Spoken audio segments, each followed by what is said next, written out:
भुलाते नहीं। प्रातः स्मरणीय, परम पूजनीय भारतीय संस्कृति के आधार, ज्ञान के दाता एवं हम सभी विद्यार्थियों को सहज में ही लौकिक व अलौकिक विद्या देने वाले ब्रह्मनिष्ठ मेरे सभी गुरुदेवों एवं अभिभावकों के श्री चरणों में मेरा कोटि कोटि प्रणाम। मैं सक्षम त्रिपाठी सतलज सदन की ओर से आज आप सभी के समक्ष पर्यटन पर्यावरण को हानि पहुंचा रहा है दिए गए विषय के विपक्ष में अपने कुछ विचार प्रस्तुत करने जा रहा हूं। हमारा भारत देश आज कई तरह की सफलताओं को अपनी मुट्ठी में बंद किया हुआ है, विकास और विरासत को अपने साथ लेकर चल रहा है। तो एक प्रश्न अंदर ही अंदर उभर जाता है, क्या पर्यटन हमारी प्रकृति को हानि नहीं पहुंचाता?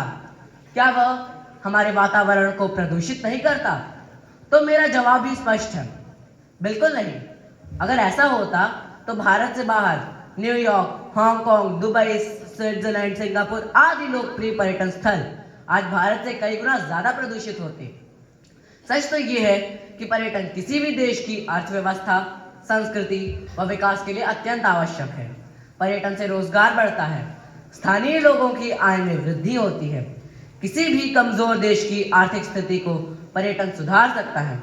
यह मानना कि पर्यटन हमेशा पर्यावरण के लिए हानिकारक होता है एक एकांगी दृष्टिकोण हो सकता है। वास्तव में पर्यटन पर्यावरण के संरक्षण, रखरखाव व स्थानीय आजीविका के लिए एक महत्वपूर्ण स्तंभ हो सकता है। उदाहरण के लिए भारत और अफ्रीका के ऐसे कई बाघ अभयारण्य हैं जो अपनी सुरक्षा के लिए सीधा पर्यटन शुल्क पर निर्भर करते हैं।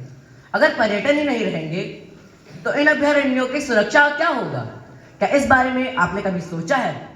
मेरे विरोधी वक्ता, मेरा आपसे एक सीधा सवाल है, यदि हम पर्यटन को बंद कर देंगे तो भारत के राष्ट्रीय उद्यानों, वन्य जीव अभयारण्यों व ऐतिहासिक स्थलों के संरक्षण के लिए सालाना करोड़ों रुपए फंड कहां से आएगा? सफल पर्यटन लोगों को रोजगार भी देता है। जब स्थानीय लोग पर्यटन से आय अर्जित करेंगे तो वह अवैध शिकार व अतिक्रमण जैसे हानिकारक कार्यों से दूर रहेंगे। उनकी आजीविका सीधे पर्यावरण के स्वस्थ बने रहने पर निर्भर करती है। पर्यटन लोगों को प्रकृति के भी करीब लाता है। जब एक व्यक्ति अपनी आंखों के सामने किसी प्रदूषण मुक्त प्राकृतिक सौंदर्य को देखता है तो वह उसके महत्व को व्यक्तिगत रूप से महसूस करता है। प्लास्टिक मुक्त क्षेत्रों में भ्रमण करने वाले पर्यटन अपने घरों में भी प्लास्टिक का उपयोग कम करने के लिए प्रेरित करते हैं। आप कहते हैं कि पर्यटन प्रदूषण फैलाता है, तो क्या आप यह मानने के लिए तैयार हैं कि जब एक व्यक्ति अपने घर से बाहर निकलता है, फिर चाहे वह पिकनिक पर हो, तीर्थ यात्रा पर हो या पर्यटन पर, वह हमेशा लापरवाह ही होता है? क्या आप यह नहीं मानते कि पर्यटन ही वह माध्यम है जो लोगों को प्लास्टिक के दुष्परिणाम और प्राकृतिक सौंदर्य के महत्व के बारे में शिक्षित करता है? अंततः मैं अपनी वाणी को विराम देते हुए कहना चाहूंगा कि पर्यटन एक दोधारी तलवार नहीं, बल्कि प्रकृति के संरक्षण व रखरखाव के लिए एक ढाल है, बशर्ते इसका उपयोग समझदारी व ईमानदारी से किया जाए। यह संरक्षण का उत्प्रेरक है, यह कोई विनाशक नहीं बल्कि संरक्षक है। धन्यवाद। आप सभी का दिन मंगलमय हो। चतुर्वेदी रवि सदन की ओर से आप सभी के समक्ष आज के विषय पर्यटन से पर्यावरण को नुकसान पहुंचता है पर पक्ष की ओर से अपने विचार प्रस्तुत करती हूँ। जहाँ पर्यटक बढ़ते हैं वहाँ सबसे पहले पानी और साफ सफाई पर ही दबाव बढ़ता है। नए सड़कें, व्यू पॉइंट और दुकान बनाने के लिए खुदाई की जाती है, जिससे पहाड़ कमजोर होते हैं और मिट्टी का कटाव बढ़ जाता है। बढ़ती गाड़ियों के शोर से प्रकृति की शांति भंग हो जाती है, जिससे जानवर अपने ही घरों से दूर धकेले जाते हैं। लेकिन मेरे विपक्ष के साथी कहते हैं कि पर्यटन से अर्थव्यवस्था बढ़ती है, तो मेरा सवाल ये है कि कुछ पैसों की कीमत प्रकृति से ज्यादा कीमती हो सकती है। अगर होटल बनाने के लिए पेड़ काटे जाते हैं, पार्किंग बनाने के लिए पहाड़ काटे जाते हैं, तो क्या यह विकास है या प्रकृति का? अगर अर्थव्यवस्था इतनी ही जरूरी है तो हम एक ऐसी अर्थव्यवस्था नहीं चाहेंगे जिसमें ना नदियां बचेंगी, ना जंगल और ना ही भविष्य। पर्यटन की असली सच्चाई यह है कि हम सिर्फ घूमने नहीं जाते, हम अपने पीछे पीछे कचरा, शोर और भीड़ ले जाते हैं। हम कहते हैं कि जानवर शहरों में घुस आए हैं, पर असली सच्चाई ये है कि हमें उनके घर में घुसपैठ कर रहे हैं। पहले जो सड़कें हवा और हिरणों के लिए थे, आज वहाँ सेल्फी स्टैंड और ट्रैफिक खड़ा है। लेकिन मेरे विपक्षी साथी ये भी कहते हैं कि पर्यटन से देश की पहचान बनती है। तो मेरा सवाल ये है कि अगर पेड़ कट जाएंगे, पहाड़ खिसक जाएंगे और नदियां सूख जाएंगे तो ये पहचान बचेगी भी कैसे? अगर देश की खूबसूरती ही मिट जाएगी तो लोग देखने क्या आएंगे? हम कहते हैं कि प्रकृति बहुत सुंदर है, पर प्रकृति सुंदर नहीं, संवेदनशील है। हाँ, जब एक पहाड़ टूटे तो हम कहते हैं लैंडस्लाइड, पर उसके पीछे होता कौन है? हमारा भीड़ और हमारा लालच। हम जहां भी जाते हैं प्रकृति को नष्ट कराते हैं। लेकिन साथीगण, मैं ये नहीं कहती कि पर्यटन गलत है, पर मैं ये जरूर कहती हूँ कि अनियंत्रित पर्यटन गलत है, असंवेदनशील पर्यटन गलत है, और वह पर्यटन गलत है जो प्रकृति को घायल करे। पर्यटन तभी स्वीकार्य है जब वे प्रकृति के नियमों का ना उल्लंघन करे, वरना तो एक दिन आएगा जब हम कहेंगे कि हम प्रकृति को, पर्यटन को बचाने में इतने व्यस्त हो गए कि प्रकृति को खो बैठे, और तब ना नदियां बचेंगी, ना जंगल और ना ही पेड़, बचेगा तो सिर्फ पछतावा। अंत में यही कहूंगी कि पर्यटन बढ़े पर प्रकृति बचे, सुविधाएं बढ़े पर पेड़ ना कटे, यादें बने पर धरती ना टूटे, यादें बने पर धरती ना टूटे। धन्यवाद, आपका दिन मंगलमय। को प्रस्तुत कीजिए। जिस समाज में विचार ठहर जाए वहाँ प्रगति बढ़ जाती है, और जहाँ विचार बदलते हैं वहीं विकास जन्म लेता है। सुप्रभात। यहाँ उपस्थित सम्मानित गुरुजनों और मेरे साथियों को मेरा ऊर्जावान अभिवादन। मैं भार्गवी श्रीवास्तव दिए गए कथन के विपक्ष में अपने विचार प्रस्तुत करने के लिए उपस्थित हूँ। विकास का पहला कदम है स्वयं को समझना। तो यहाँ बैठे विपक्षी साथियों को ये बात स्वीकार लेनी चाहिए कि पर्यटन को दोष देना ऐसा है जैसे दवा को बीमारी का कारण बताना, ना कि गलत उपयोग को। यदि पर्यटन पर्यावरण को हानि पहुंचा रहा होता तो क्या देश विदेश के कई शहर गांव सबसे आकर्षित पर्यटक केंद्र होते? नहीं, क्योंकि सच्चाई यह है कि पर्यटन विकास और पर्यावरण संरक्षण के अवसर प्रदान कराता है। विरोध करना आसान है, पर समाधान देना बहुत कठिन है। सही बात का विरोध समाज और पर्यावरण दोनों को नुकसान पहुंचाता है, तथा सुसंस्कृत, नियोजित और जिम्मेदार पर्यटन तो देश की उन्नति में सहयोग देता है। मैं अपने प्रतिपक्ष को ये बताना चाहूंगी कि पर्यटन जागरूकता लाता है, प्रदूषण नहीं। दरअसल पर्यावरण को हानि पहुंचाने वाले प्रमुख कारण प्रदूषण, जनसंख्या में वृद्धि, नगरीकरण, ईंधन और संसाधनों का अत्यधिक दोहन है। पर मेरे विपक्षी साथियों को तो पर्यटन ही देश की सबसे विकट समस्या दिखती है जो पर्यावरण को हानि पहुंचा रही है, जिसके लिए विपक्ष के पास ना कोई साक्ष्य है ना प्रमाण। महोदय, मैं बताना चाहूंगी कि अगर पर्यटन पर्यावरण को हानि पहुंचा रहा होता तो आज हजारों पर्यटक पर्यावरण संरक्षण अधिनियम 1986 के अंतर्गत सजा काट रहे होते, क्योंकि सरकार के नियम काफी सख्त हैं। जहां नियम है वहां प्रगति है, अनुशासन में ही शक्ति है।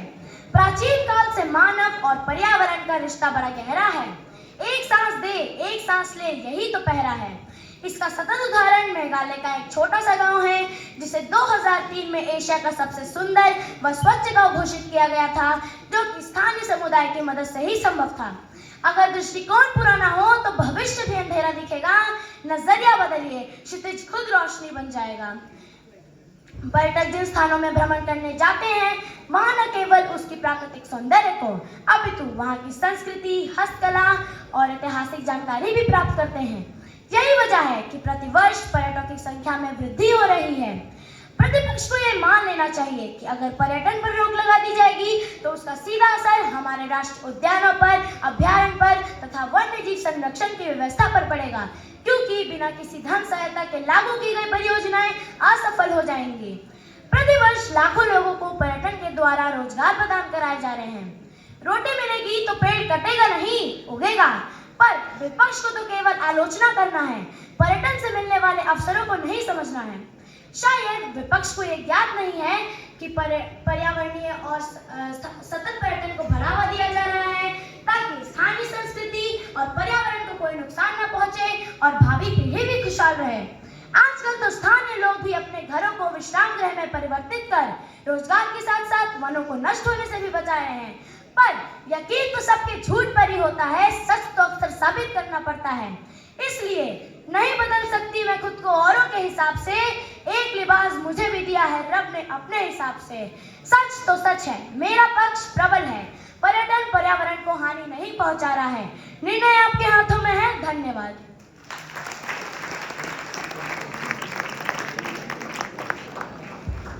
पर्यटन पर्यावरण को नुकसान पहुंचाता है, यही है आज की बात। सुप्रभात। इसी के साथ मैं साक्षी गौतम कक्षा 8वीं आ गंगा सदन की ओर से आप सबके समक्ष एक मुद्दा पेश करने जा रही हूँ, जिसका शीर्षक है पर्यटन पर्यावरण नुकसान पहुंचा रहा है। पर्यटन है क्या? हमारे लिए पर्यटन का मतलब मनोरंजन, छुट्टी, व्यवसाय, शिक्षा या अन्य किसी उद्देश्य से अपने सामान्य स्थल से दूर किसी दूसरे स्थल की व्यवसाय यात्रा। और वही पर्यटन जानवरों के लिए वो गतिविधि है जहाँ जंगली या पालतू जानवरों का इस्तेमाल इंसानों के मनोरंजन, सवारी, प्रदर्शन या फोटो खिंचवाने के लिए किया जाता है। पर्यटन पर्यावरण नुकसान पहुंचाता है। इस विषय पर बहस करने से पहले आइए कुछ तथ्यों पर नजर डालें। पहला, पर्यटन के कारण वायु प्रदूषण बढ़ता है, जिससे जलवायु परिवर्तन होता है। दूसरा, पर्यटन स्थलों पर कचरा और प्लास्टिक का उपयोग बढ़ता है, जिससे पर्यावरण प्रदूषित होता है।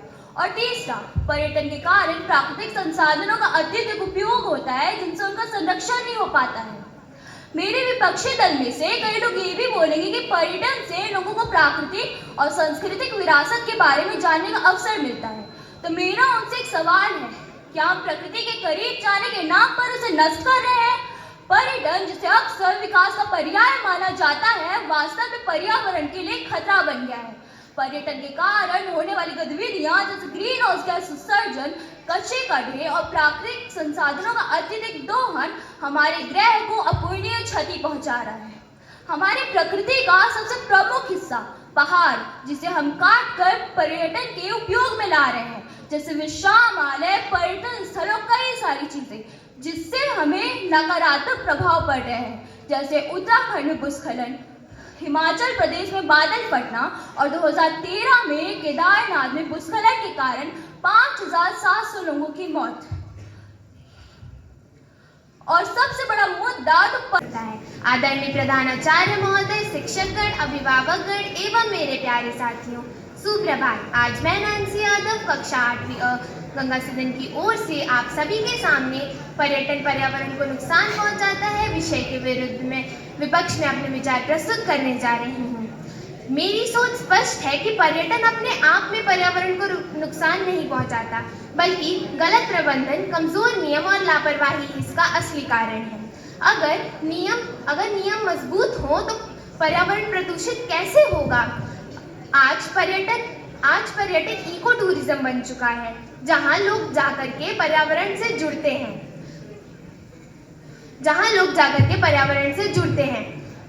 अब मैं आपको हाल ही का एक तर्क पेश करना चाहूंगी, कोरोना काल का तर्क।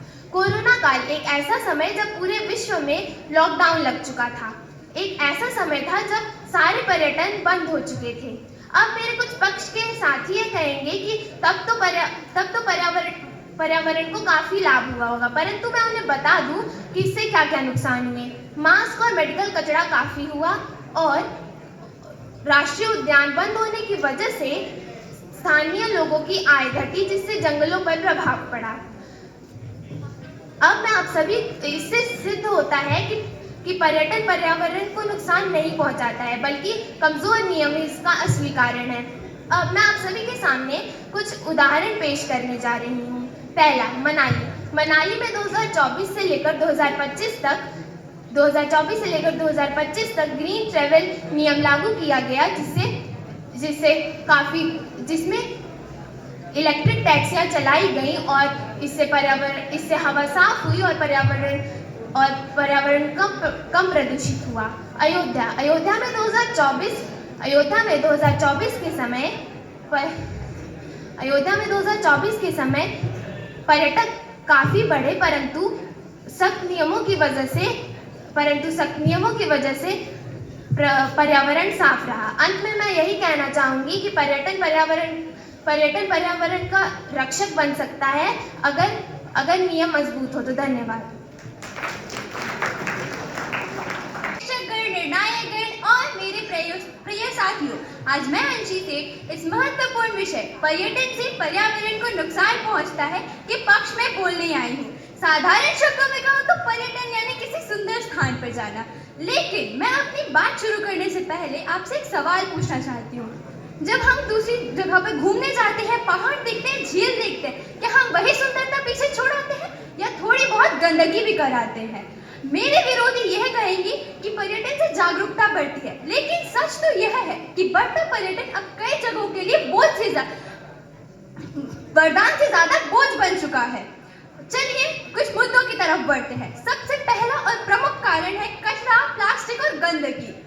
2024 से 25 में लद्दाख में पर्यटकों की संख्या इतनी बढ़ गई कि लेह जैसे छोटे शहर में रोज टन कचरा जमा होने लगा। ऊपर से ठंडा मौसम ऐसा कि कचरा सड़ता भी नहीं, सिर्फ जमा होता जाता है। दूसरा कारण है पानी की कमी और पानी की कीमत। दुनिया भर में पानी सोने जैसी कीमती, लेकिन जब 1000 पर्यटक जा पहुंचते हैं तो होटल, कैफे और रुकने वाले स्थान इतना पानी उपयोग करते हैं कि स्थानीय लोगों को पानी मिलना मुश्किल हो जाता है। ये सिर्फ मसूरी या मनाली की कहानी नहीं, ये दुनिया भर के हर बड़े पर्यटन स्थल की सच्चाई बन चुकी है। तीसरा कारण है पहाड़ों में धंसाव। पर्यटन बढ़े और उनके लिए सुविधाएं नहीं, ये संभव नहीं। इसलिए सड़कों की चौड़ाई बढ़ा दी जाती है, नए होटल बनते हैं, लेकिन ये सब किस कीमत पर? जंगलों की कटाई, वन्य जीवन का घर उजाड़ना और भूस्खलन जैसे हादसे बढ़ाना।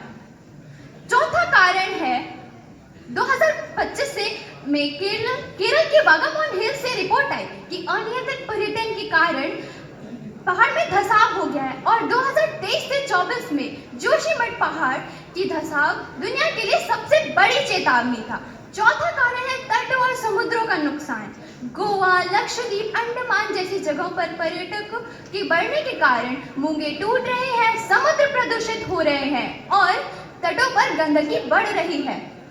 आप ही बताइए, ये पर्यटन है या प्रकृति के साथ अन्याय? पांचवा कारण है ट्रैफिक और प्रदूषण। जहां जहां पर्यटन जाता है, ट्रैफिक उनके पीछे पीछे चला आता है। पर्यटन स्थलों की छोटी सड़कों पर कारें, बाइकें, बसें इतना धुआं फैलाती हैं कि धुआं प्रदूषित होने लगता है।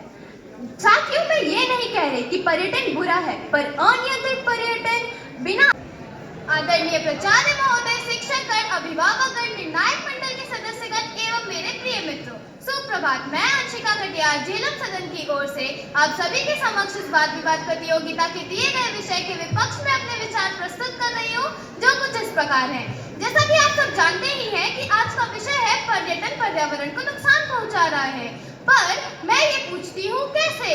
जो पर्यटन पैसे प्रदान कर रहा है सरकार को ताकि वे अलग अलग जगह जाकर प्रकृति का संरक्षण कर सके, उसे ये सब कह रहे हैं कि ये गलत है, उसे बंद करो। अगर कोई पैसे दे रहा है कि जाओ तुम प्रकृति का संरक्षण करो, जाओ तुम जीवों की मदद करो, तो इसमें गलत ही क्या है? जहाँ सारी दुनिया अलग एक तरफ हट जाती है कि अपने पैसे बचाने के लिए, अपना समय बचाने के लिए, अगर ये पर्यटन भी बंद कर दिया जाएगा तो फिर कौन ही प्रकृति का मोल समझेगा? जब किसी को कहीं घूमने जाने की इजाजत नहीं दी जाएगी, प्राकृतिक स्थलों पर जाने की इजाजत नहीं मिलेगी, तब कोई क्यों ही इनके बारे में सोचेगा, कोई क्यों ही अपना समय बर्बाद करेगा इन्हें पैसे देकर? मैं ये अपने विरोधी दल से पूछना चाहूंगी कि वो सब कहते हैं कि प्रकृति को नुकसान पहुंचा रहा है पर्यटन, पर वो कैसे? जब पर्यटन कहीं पर भी जाता है तो वहां से जानकारी इकट्ठा कर लाता है और आम आदमियों में उसके बारे में बताता है और उन्हें जागरूक करता है कि वे पर्यावरण के संरक्षण में मदद करें। सबका अपना योगदान होता है पर्यावरण को बचाने के लिए। ऐसे ही विश्व भर में कई ऐसे स्थान हैं जो केवल और केवल पर्यटन पर निर्मित हैं, जैसे कि डल झील जो कश्मीर पे है, पूरी तरीके से पर्यटन पर निर्मित स्थान है। वहाँ के लोगों की रोजी चलती है केवल और केवल इन्हीं पर्यटकों की वजह से जो वहाँ जाते हैं और उन्हें पैसे देते हैं, प्रवेश शुल्क देते हैं, जिनके वजह से उन्हें 2 वक्त की रोटी मिलती है। जब कोई ये देखता है कि उसे 2 वक्त की रोटी मिल रही है सिर्फ और सिर्फ प्रकृति की सुंदरता की वजह से, तो वो उस जगह को और साफ रखने की कोशिश करता है ताकि वहाँ और लोग आए, उनकी आमदनी बढ़े और उनका पेट भर सके।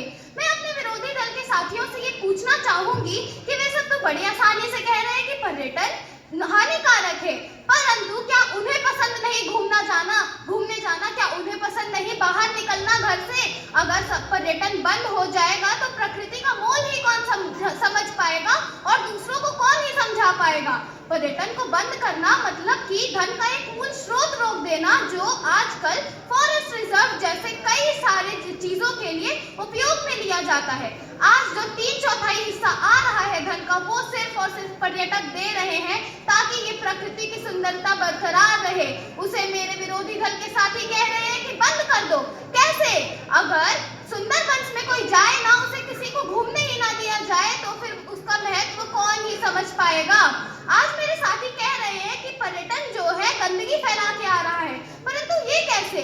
आज नियम कायदे बनाए गए हैं, सरकारों ने नियम लागू करके रखे हैं जो कि पर्यटकों को गंदगी फैलाने से मना करते हैं। और आज के पर्यटक इतने भी गैर जिम्मेदार नहीं कि वे कचरा छोड़ के आए। अगर कोई छोड़ता भी है, उसकी गलती भी होती है तो वो उसे सुधारने की पूरी कोशिश करते हैं, फिर भी सब कहते हैं कि पर्यटन को बंद करो। कैसे लोग हैं ये तो प्रकृति के दुश्मन है। दुश्मन मेरे हिसाब से जो लोग ये कह रहे हैं कि पर्यटन को बंद कर दो, सब कुछ छोड़ दो, फिर इस दुनिया में किसी की दिलचस्पी ही नहीं रह जाएगी। जब किसी को पहाड़, नदियां, झरने देखना ही नहीं होगा तो कोई क्यों ही अपना समय बर्बाद करेगा? मैं बस एक ही बात बोलना चाहूंगी कि झरने, पर्वत और नजारे कौन ही देखेगा ये सब सारे? अगर पर्यटन बंद हो जाएगा तो धरती और प्रकृति का मोल हमें कौन ही समझा पाएगा? धन्यवाद। आपका दिन मंगलमय ओढ़ लिया हो, वो जीवन के प्रत्येक क्षण पड़ती चोट से मजबूत हो जाते हैं। सुप्रभात। आज मैं कोमल चौरसिया सतलज सदन की ओर से दिए गए विषय आजकल की पीढ़ी के अंदर सहनशीलता कम होती जा रही है के पक्ष में अपने विचार प्रस्तुत करने जा रही हूँ।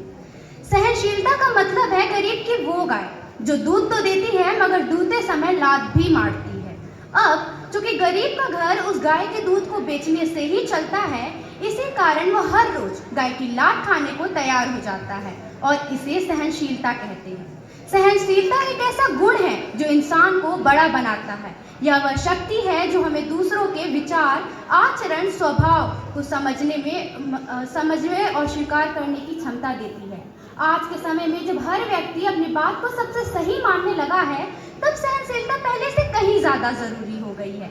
भारत एक ऐसा देश है जो सदियों से विविधताओं का देश रहा है। यहाँ जाति, धर्म, संस्कृति, विचार, हर स्तर पर विभिन्नताएं हैं, लेकिन इन सब के बावजूद भारत एकजुट रह सका क्योंकि यहाँ सहनशीलता को हमेशा से महत्व दिया गया है। लेकिन अब कैसा जमाना आ गया है, जो शिक्षा का स्तर बढ़ रहा है, हम विकास की ओर बढ़ रहे हैं, हमारी सहनशीलता दम तोड़ रही है।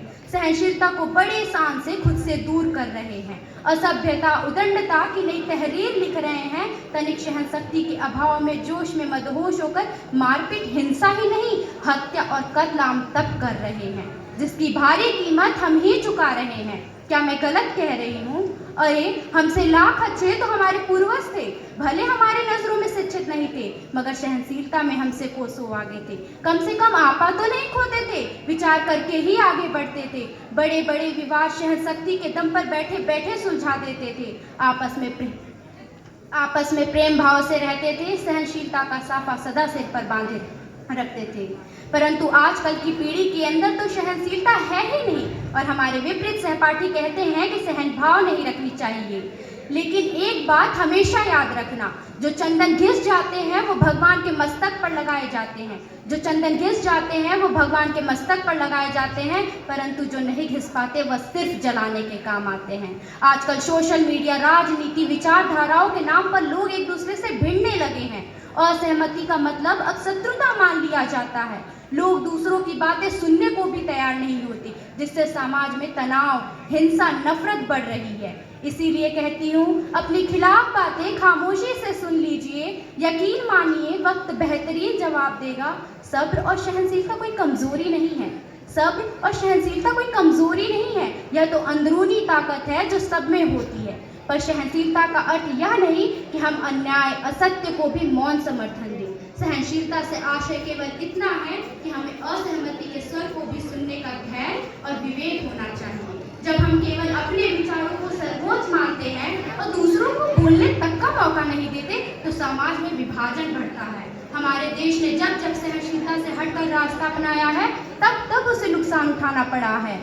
इतिहास गवाह है कि सांप्रदायिक दंगे, भाषा के विवाद, जाति के संघर्ष ये सभी तभी बढ़े हैं जब सहनशीलता की भावना कमजोर पड़ी हो। और हमारे विपरीत सहपाठी कहते हैं कि सहन भाव नहीं रखनी चाहिए, अर्थात वो विद्रोही हैं, वह देश का भला नहीं, वह देश में दंगे चाहते हैं। अंत में मैं अपने वाणी को विराम देते हुए बस इतना ही कहना चाहूंगी कि हमारे ऋषि मुनियों ने भी कहा है, एक सद्विप्रा बहुधा वदन्ति, यानी सत्य एक है लेकिन उसे अलग अलग तरीके से समझाया या व्यक्त किया जा सकता है। यह सहनशीलता की सबसे सुंदर व्याख्या है। धन्यवाद। आपका दिन मंगलमय हो।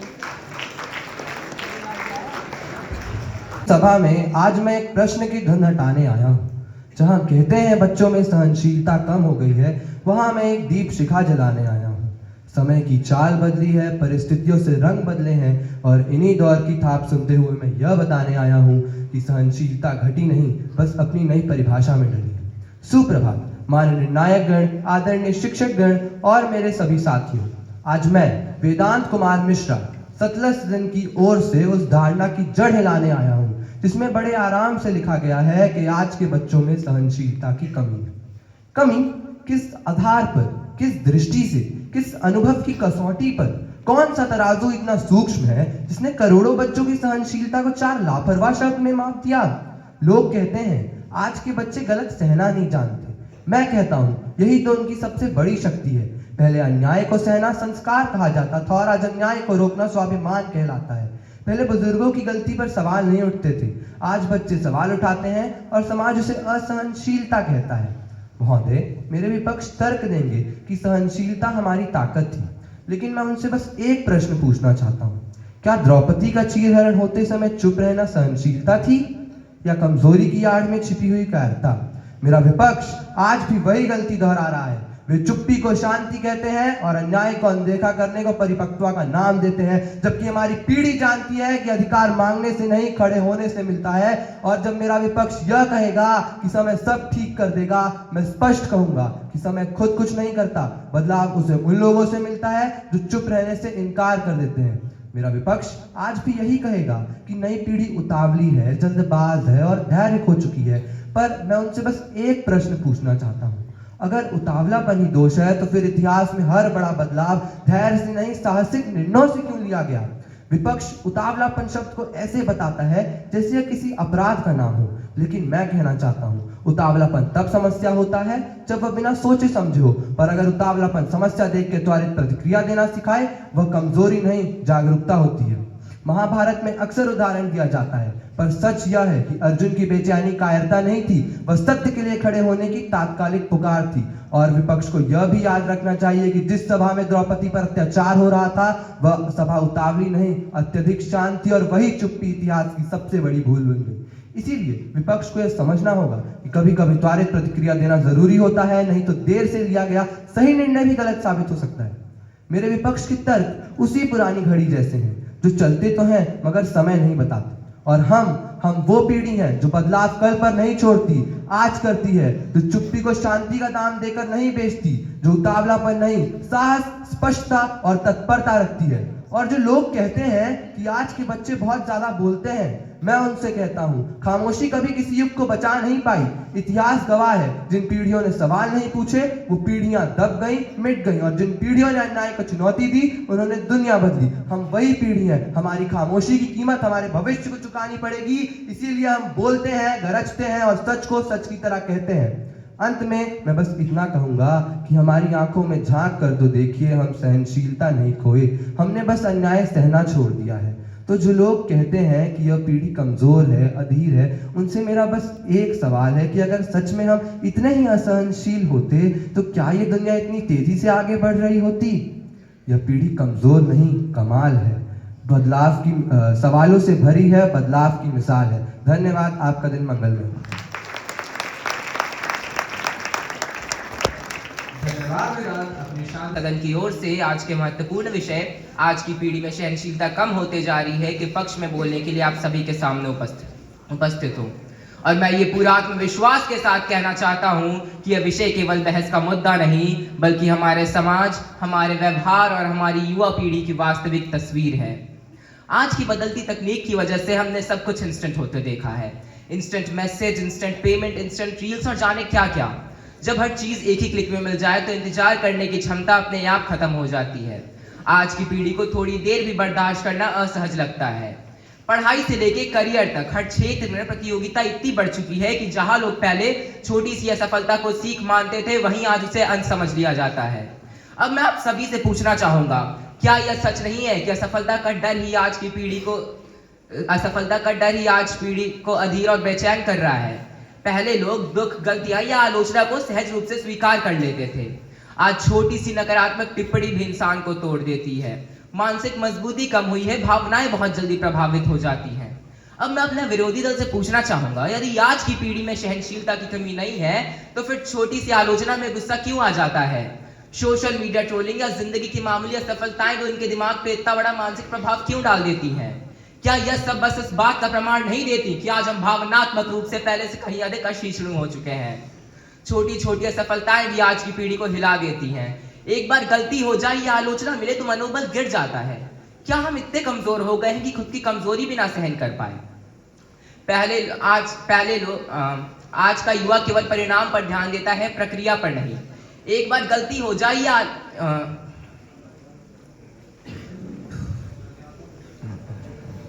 ना होता, क्योंकि सह लेते अगर हर एक दर्द तो देश हमारा कभी आजाद ना होता। रख लिया जुल्म को सराखों पर और बहा दी खून की नदियां, मगर हाथ थाम कर बैठे रहे और जला दी बलिदानों की बगिया। लेकिन अगर आवाज ना उठती तो आज ये अंजाम ना होता, क्योंकि सह लेते अगर हर एक दर्द तो देश हमारा कभी आजाद ना होता। सम्माननीय प्रधानाचार्य महोदय, आदरणीय निर्णायकगण, अध्यापकगण तथा उपस्थित सभी श्रोता, आप सभी को मेरा सादर नमन। आज का विषय है, आज की पीढ़ी में सहनशीलता समाप्त होती जा रही है। और मैं रावी सदन की भव्य तरुण यहाँ खड़ी हूँ नकारने नहीं, बल्कि स्वीकार करने के लिए कि हाँ, हमारी पीढ़ी में सहनशीलता समाप्त होती जा रही है, परंतु यह दुर्बल नहीं, यह परिवर्तन की पहली दहाड़ है। हम पर आरोप लगाया गया है कि हम ठहरना जानते ही नहीं, हम प्रतीक्षा करने की क्षमता ही खो चुके हैं। सदियों तक समाज ने हमें क्या सिखाया? सहते रहो, चुप रहो, सहनशील बनो, और उसका परिणाम क्या मिला? भ्रष्टाचार की जड़ें, आर्थिक संकट, सामाजिक असमानता और टूटी हुई अर्थव्यवस्था। कहा जा रहा है कि आज का युवा सहन नहीं कर पाता। मैं पूछना चाहती हूँ, क्या अन्याय सहना ही सहनशीलता है? क्या चुप्पी साधना ही संस्कार है? और क्या अत्याचार को स्वीकार कर लेना ही सभ्यता है? क्योंकि इन्हीं सहनशील पीढ़ियों के बीच सबसे तेज विकास और सबसे तीव्र परिवर्तन इसी अधैर्य पीढ़ी ने ही दिखाया है। तो यदि सुधार की मांग करना अपराध है तो हाँ, हम अपराधी हैं। कहते हैं आज का युवा मेहनत नहीं करना चाहता। आज का युवा 12-12 घंटे कार्यालय में श्रम करता है, तनाव में सांस लेता है, चाय की प्याली तक चैन से नहीं पी सकता और घर आकर मुस्कुराने की शक्ति तक खो देता है। तो जहां इंसान मशीन बन चुका हो, जहां सम्मान कागजों पर कैद हो, जहां थकान मजदूरी बन चुकी हो, वहां चुप रहना सहनशीलता नहीं, दास्ता है। हम सदियों से इंतजार कर रहे हैं, कब श्रम का सम्मान लौटेगा, कब रोजगार सुरक्षित होगा, कब महंगाई रुकेगी, कब जीवन जैसा महसूस होगा। तो यदि स्वाभिमान मांगना अपराध है तो हाँ, हम अपराधी हैं। आज जब कोई युवा टूट जाता है, रो देता है, तो समाज उसे क्या कहता है? अरे ये तो कमजोर है, नाजुक है। परंतु सत्य यह है कि पहले लोग दर्द को छुपाते थे, आज हम दर्द को पहचानना सीख रहे हैं। पहले अवसाद का नाम तक नहीं लिया जाता था, आज हम अवसाद जैसी बीमारी पर भी प्रकाश डाल रहे हैं। तो यदि अपनी मन की रक्षा करना अपराध है तो हाँ, हम अपराधी हैं। कहते हैं पहले की महिलाएं सहनशील थी, इसीलिए उन्हें देवी का दर्जा दिया गया। हाँ, वे सहती रही क्योंकि उनकी चीखों को सुनने का साहस समाज में था ही नहीं। लेकिन आज जब कोई नारी अपने लिए खड़ी होती है, अपने साथ हुए अन्याय के खिलाफ बोलती है, तो समाज उसे क्या कहता है? अरे इनका तो हर रोज का है, इनके तो पर निकल आए हैं। पर सत्य यह है कि पहले की महिलाएं सह लेती थी, आज की महिलाएं संस्कार और सभ्यता के नाम पर अत्याचार को स्वीकार करने के लिए तैयार नहीं है, और यही बात समाज को तीखी लग रही है। तो यदि न्याय मांगना अपराध है तो हाँ, हम अपराधी हैं। यह सहनशीलता का अंत नहीं, यह अन्याय सहने की आदत का अंत है। हमारी पीढ़ी चुप्पी में विश्वास नहीं रखती, हम आवाज उठाने में विश्वास रखते हैं। और यदि समाज के कानों को यह गूंज तीखी लगती है तो वे याद रखें कि हम वह पंछी है जो रात से उठकर चलती है, हम वह आग है जो दर्द को भी पी लेती है। समय बदलेगा, पीढ़ियां झुकेंगी, क्योंकि इतिहास गवाह है कि हर क्रांति अधैर्यता की चिंगारी से ही जन्म लेती है। धन्यवाद।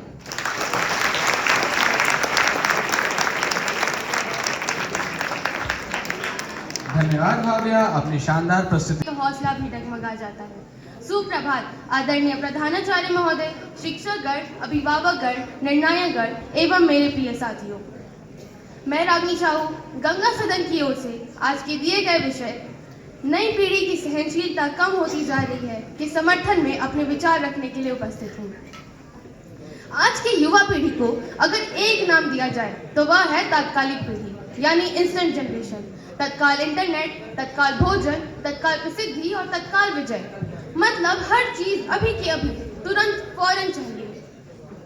और सबसे बड़ी समस्या तो यह है कि हम सुविधा के इतने आदी हो गए हैं कि अब इंतजार ही समस्या लगने लगी है।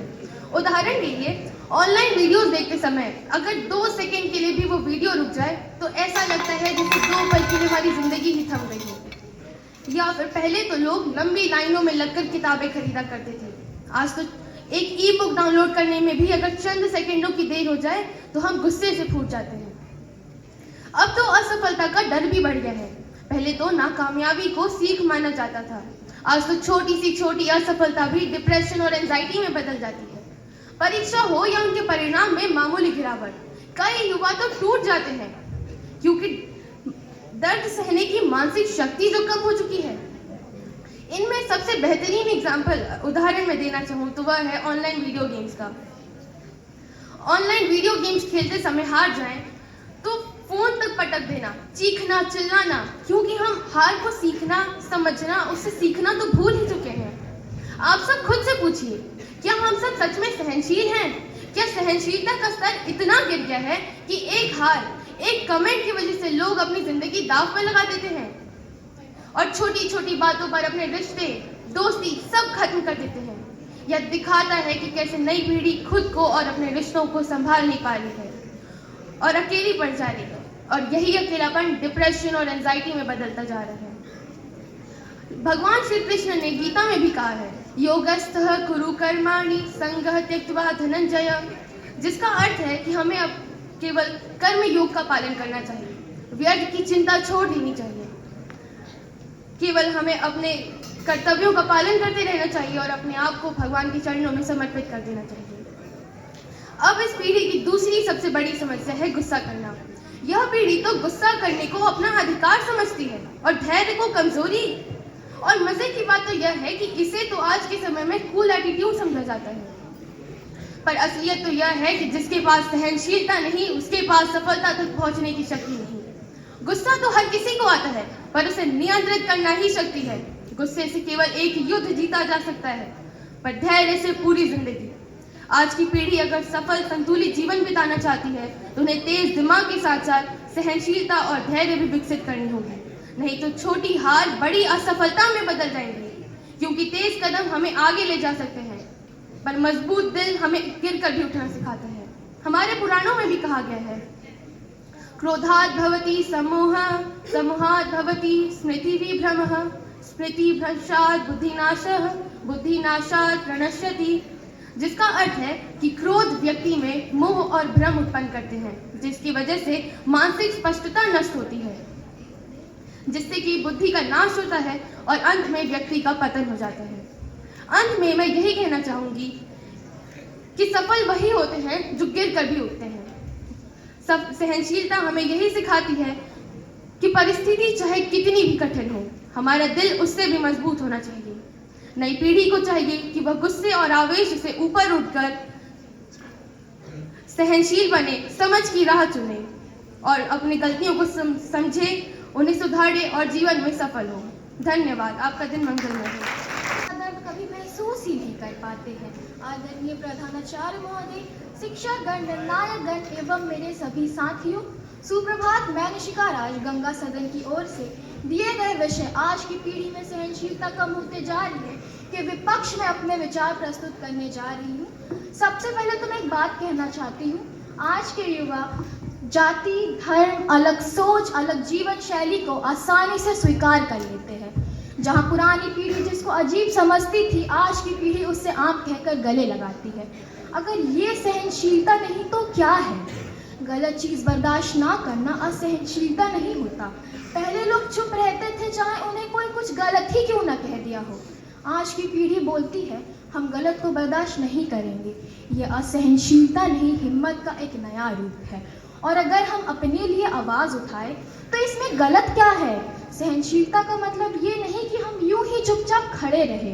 अपने आप की रक्षा करना भी सहनशीलता का एक हिस्सा है। लोग कहते हैं हम धैर्यहीन हैं। अगर हम धैर्यहीन होते तो क्या हम 40 मिनट का लेक्चर, बेटा सुनाई दे रहा है, होमवर्क अपलोड किया, ये सब झेल पाते क्या?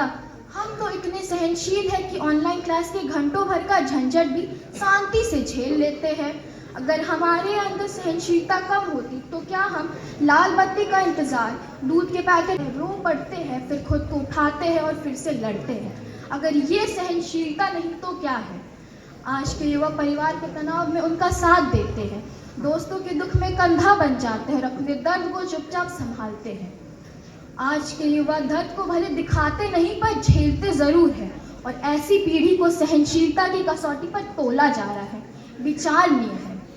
हाँ, ये युग तेज है पर हम उससे तेज चलने वाले, गिर कर भी उठने वाले, हार कर भी लड़ने वाले। जो कहते हैं हम में सहनशीलता कम है, उसे कहना हम वो पीढ़ी है जो दर्द को बल बनाकर आगे बढ़ने वाले। आखिरी में मैं बस इतना कहना चाहती हूँ, आज की पीढ़ी में सहनशीलता कम नहीं हुई, बस सहनशीलता का रूप बदला है।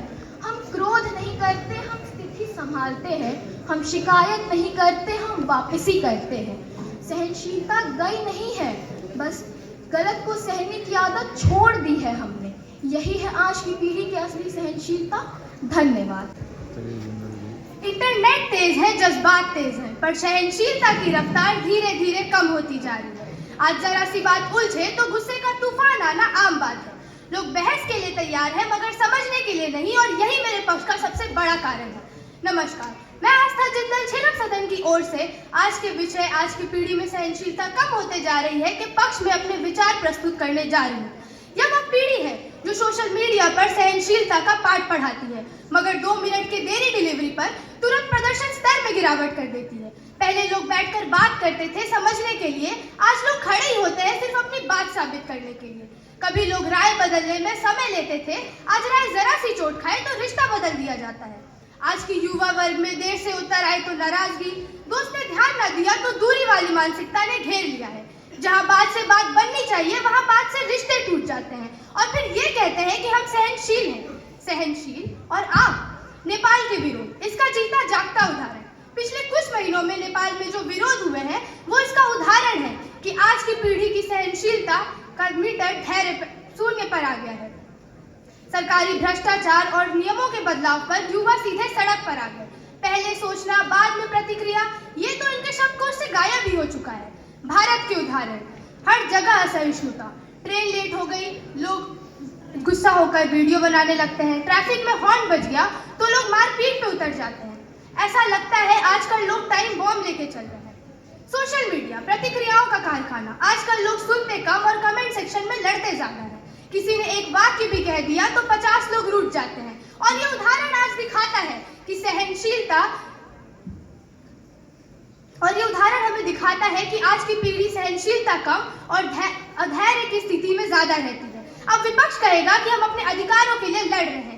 जी हाँ, पर क्या दूसरों के राय के अधिकारों को भी उतनी ही सहजता से स्वीकार करते हैं?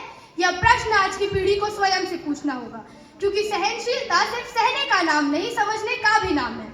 आज हमारे पास सब कुछ है, बस एक चीज की कमी है, इंसानियत की वो सहनशीलता जो एक दूसरे को समझने में मदद करती थी। आज हम तेज भाग जरूर रहे हैं मगर एक दूसरे को सहन करने का दम पीछे छूटता जा रहा है। और जहाँ समाज में सहनशीलता कम हो जाए वहाँ समाज बनता नहीं, सिर्फ टूटता है। धैर्य का दिया बुझते ही शब्द तीर बन जाता है, सहनशीलता ढहते ही रिश्तों का घर टूट जाता है। हाँ, मैं मानती हूँ कि आज की पीढ़ी भावपूर्ण है, पर जनाब सवाल भाव का नहीं, सवाल उत्तर का है। साहसी होना अच्छी बात है, मगर हर विरोधी राय पर अगर आक्रोश प्रकट करना हो तो यह साहस नहीं, असहनशीलता कही जाएगी। विपक्ष कहता है कि हम निडर होकर अपनी बात रखते हैं। सही है, पर यदि दूसरों की बात सुनने का धैर्य ना हो तो ये निडरता नहीं, अहंकार कहलाता है। और इसी जगह पर आज की पीढ़ी पिछड़ रही है। आप ही बताइए, क्या आज दुनिया भर में जो हम छोटी छोटी बढ़ती बहस, तकरार और सहनशीलता देख रहे हैं, क्या ये सब कुछ सच में ठीक है? क्या ये सहनशीलता का परिणाम नहीं? अगर आज की पीढ़ी में सहनशीलता ऐसे ही कम होती रही तो लोग बात करना तो दूर सोचने से भी डरने लगेंगे। समाज बातचीत से नहीं, प्रतिक्रियाओं से चलेगा। इसीलिए धैर्य ही वह पुल है जो लोगों को तकरार से संवाद की ओर लेके जाएगा। और यदि मतभेद को दुश्मनी समझना ही आज की आधुनिक सोच है तो मुझे यह कहने में बिल्कुल संकोच नहीं कि यह सहनशीलता की हार है। सहनशीलता सिर्फ एक गुण नहीं, यह जीवन जीने की कला है। यह वो शक्ति है जो बिना शोर किए बहुत बड़ा बदलाव ला सकती है। महात्मा गांधी जी ने कहा था कि धैर्य और सहनशीलता के बिना तो कोई बड़ा परिवर्तन संभव ही नहीं है। इसीलिए ये जरूरी है कि आज हम अपनी पीढ़ी में सहनशीलता, धैर्य और संयम को दोबारा जीवित करें। यही असली जीत है और यही इस मेरे बहस का सार है। धन्यवाद। नया जमाना, सहनशीलता है हमारा खजाना। सुप्रभात आदरणीय प्रधानाचार्य महोदय, शिक्षकगण एवं मेरे प्रिय साथियों। मैं निवेदिता सिंह झेलम सदन की ओर से आप सभी के समक्ष अपने विचारों को प्रस्तुत करने जा रही हूँ। यूँ तो हमें यानी कि नई पीढ़ी को बोला जाता है कि हम कम सहनशीलता वाले हैं, परंतु मैं यहाँ बैठे हर नई पीढ़ी वाले सदस्य से पूछना चाहूंगी कि क्या अगर हमारे देश में कहीं कोई अन्याय हो तो क्या हम चुप बैठेंगे? क्या हम भी पुरानी पीढ़ी की तरह बातें दबाएंगे? नहीं। आज की पीढ़ी पहले की पीढ़ी के मुकाबले कई ज्यादा पढ़ी लिखी और परिपक्व है।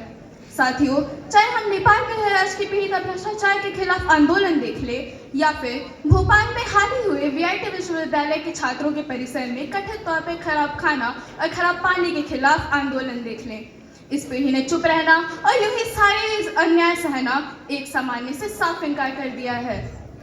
विरोधी बोलते हैं आज के बच्चे बात नहीं मानते, परंतु हम बोलते हैं बात मानने से पहले वह बात सही है या नहीं यह देखना जरूरी है। कोविड के समय लॉकडाउन लग गया, जिंदगी बदल गई, परंतु हमारी पीढ़ी ने ऑनलाइन पढ़ाई की, आगे बढ़ती रही। इतने बड़े बदलाव को स्वीकार करना ही तो असली सहनशीलता है।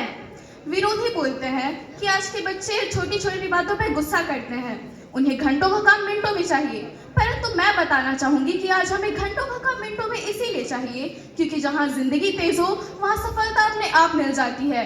हम छोटी छोटी बातों पर गुस्सा नहीं करते, हम तो बस इतना जानना चाहते हैं कि हमें जो सिखाया जा रहा है या हमारे सामने जो हो रहा है वो सही है या नहीं। आज अगर कोई अपनी बात रखने के लिए अपने आगे बढ़े, अपना कदम उठाए तो उसे बदतमीज कहेंगे, और वहीं अगर कोई चुप रहकर सभी अन्याय सह ले तो उसे संस्कारी कहेंगे। अरे हमारे भगवत गीता में लिखा है कि अन्याय सहना उतना ही बड़ा पाप है जितना अन्याय करना। अंत में मैं आप सभी से बस इतना ही प्रश्न करना चाहूंगी कि क्या आज़ादी से पहले अगर हमारे स्वतंत्रता सेनानी जैसे कि डॉक्टर बी.आर. अम्बेडकर, महात्मा गांधी, भगत सिंह जैसे लोग अगर चुप बैठ जाते, सभी सहन कर लेते, तो क्या आज हम 15 अगस्त को स्वतंत्रता दिवस मना पाते? क्या हमारा सवाल करना जुर्म है या हमारा सब अन्याय सहना सद्गुण? धन्यवाद।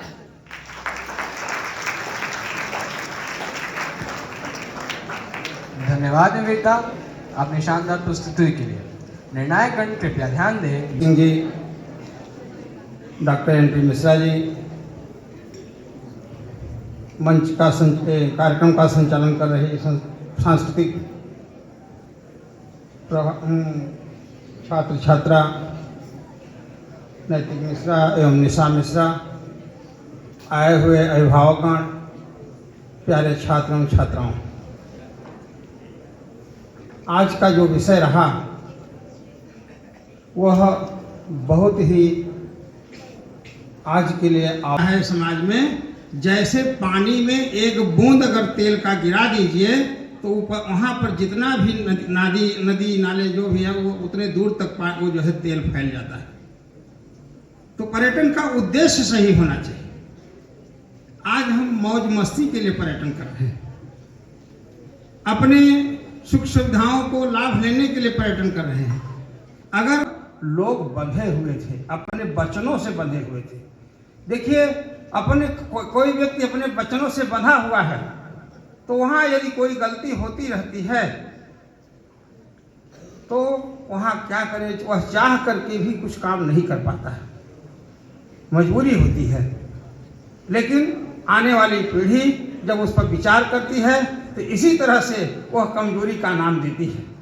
लेकिन मैं आपके ज्ञान के लिए यह बात बताना चाहता हूँ, वहाँ कमजोरी या नहीं थी बल्कि मजबूरी थी। तो मजबूरी को कमजोरी न समझा जाए, बल्कि उसे आप समझ लें कि वहाँ जो है किसी कारण से किसी यहाँ उपस्थित अध्यापक और अध्यापिकाएं तथा प्यारे बच्चों, सबसे पहले मैं आज के इस अंतर सदनीय वाद विवाद प्रतियोगिता में जितने भी प्रतिभागियों ने अपना विचार व्यक्त किया, सभी को बधाई देता हूं। उन्होंने अपनी ओजस्वी वाणी में जो भी विचार रखा वो बहुत ही बेहतरीन रहा। बच्चों, वाद विवाद प्रतियोगिता मौखिक अभिव्यक्ति का एक सशक्त माध्यम होती है, जिसके माध्यम से हम अपने विचारों को व्यक्त करते हैं। दिए गए विषय के पक्ष और विपक्ष में सहानुभूति रखें तो ऐसी कोई बातें नहीं आएगी, समाज और ही ताकतवर बनेगा, श्रेष्ठ बनेगा। और आज जो भी प्रतिभागियों ने विचार व्यक्त किया, वह उनके विचार बहुत ही अच्छे थे और मैं उन सभी के लोगों के लिए एक दो शब्दों के माध्यम से कहना चाहूँगा कि मंजिलें उनको मिलती है जिनके सपनों में जान होती है। मंजिलें उनको मिलती हैं जिनके सपनों में जान होती है। पंखों से कुछ नहीं होता, हौसलों से उड़ान होती है। पंखों से कुछ नहीं होता, हौसलों से उड़ान होती है। मैं एक बार पुनः आप सभी को बधाई देता हूं। जो भी प्रतिभागी विजेता घोषित होंगे और जिनको पुरस्कार नहीं मिलेगा, सोचिएगा कि बहुत ऐसा नहीं है कि बहुत ज्यादा अंतर रहा हो, 1-2 नंबर का उलटफेर हो सकता है। तो इसलिए सारे प्रतिभागी आज यहाँ से जीत के गए हैं और प्रतियोगिता कराने का उद्देश्य भी यही होता है कि इस प्रतियोगिता को हम हार जीत में न बदलें, बल्कि इससे एक सीख लेके जाएं, इससे अपना आत्ममंथन करें कि हमारी जो कमियां रही हैं उसको हम दूर करें। और आपके उज्जवल भविष्य की कामना करते हुए मैं अपनी वाणी को विराम देता हूं। बहुत बहुत धन्यवाद। For the day, teachers, participants, cultural secretaries, and all lovely children. You all heard the debates of two groups on two different topics. And then you also heard the views expressed by the judges. It was very motivating to note that each and every participant debated in a very nice way. So almost we can say all were winners. We will be felicitating few of them on stage. Children, it is said that when you aspire for something, when you dream for something, they do get fulfilled. I'm reminded of the famous quote, हजारों ख्वाहिशें ऐसी हों कि हर ख्वाहिश पे दम निकले, बहुत मेरे दम निकले मगर कम निकले।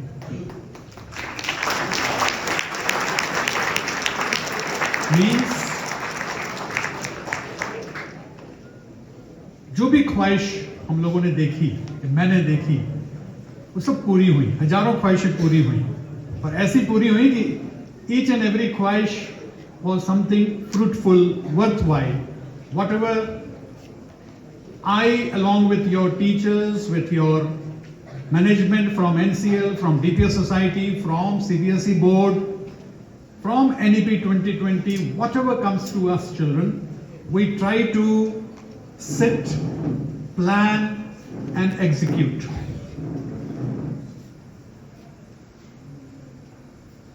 You have the best infrastructure provided by the company. You should feel proud of the fact. This auditorium, this facility is not available to many children in the whole country. Your classrooms, your teachers, and your parents all are trying to give you the best. And in return, we expect the best from you, the best behavior. You are being groomed. I hope you understand the meaning of grooming. You are being groomed by your parents, by your teachers, directly and indirectly by DPS Society, by CBSE, by State Board. There are so many policies which we share with you through your WhatsApp groups. Try to be alert back at home. We are sending these messages by presuming that the phone numbers are of your parents.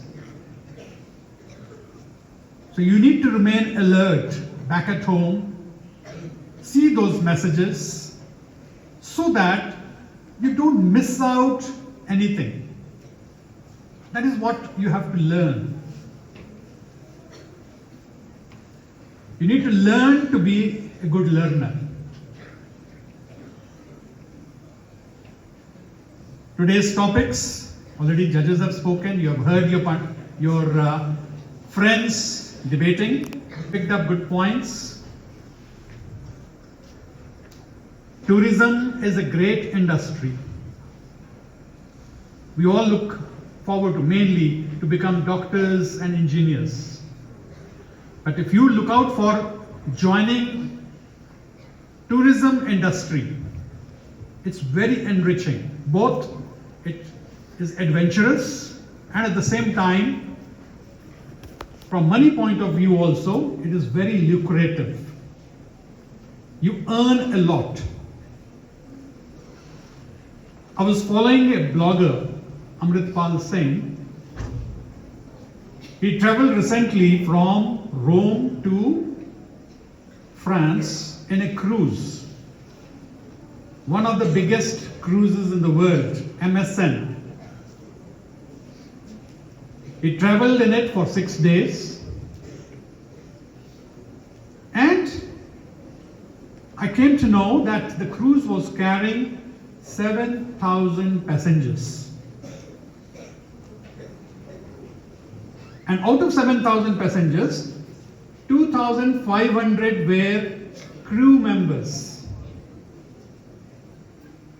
Out of 2,500 crew members, 700 were from India.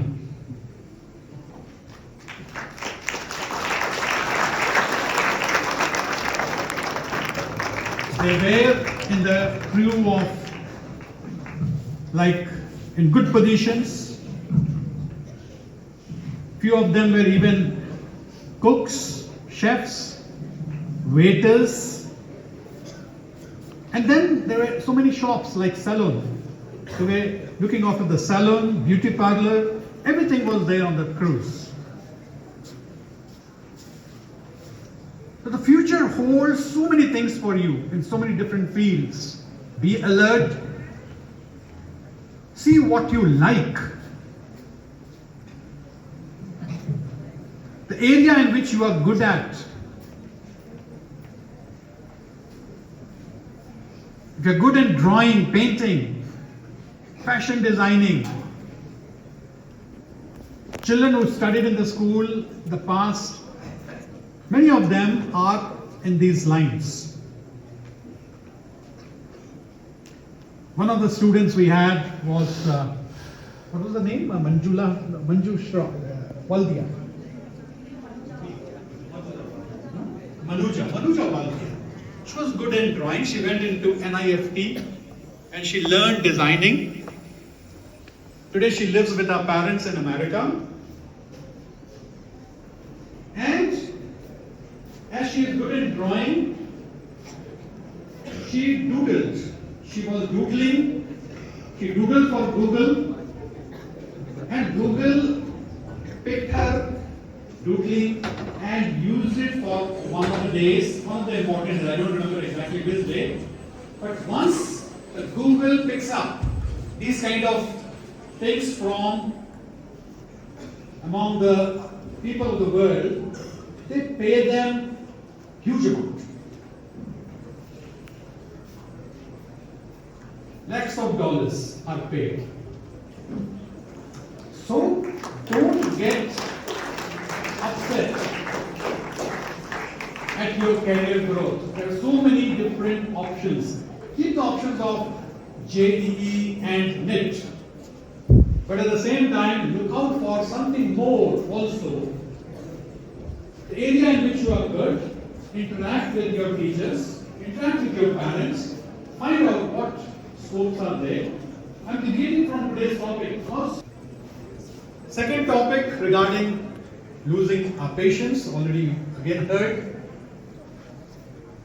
In this I'm reminded of a small quote which I would like to share, that धीरे धीरे रे मना धीरे सब कुछ होए माली सींचे सो घड़ा रुत आए फल होए.